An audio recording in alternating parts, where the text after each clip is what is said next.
भोळ्या, अरे तुझा सासरा फार पुण्यात्मा होता, परिस्थिती बेताची. एकदा भर मानवात त्याच्या सख्या बहिणीच्या नेसूच्या साडीवरून कुणीतरी तिचा अपमान केला.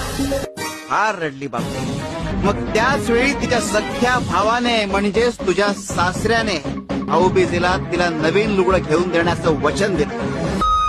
पण ते वचन पूर्ण होण्याआधीच त्याला वर्ष बोलावणं आलं आणि वचन अपुरं राहिलं. आणि याच कारणामुळे त्याच्या पिंडाला कावळा शिवत नव्हता, तो आज शिवला. कारण काल रात्री एका स्त्रीला आम्ही नवीन लुगडं आणि करंडा देऊन त्याचं ते वचन पूर्ण केलं. स्वामी जगाची माऊली, स्वामी कृपेची सावली, ऐसे तुला काय करायचंय? हे कुणासाठी, ते कुणासाठी?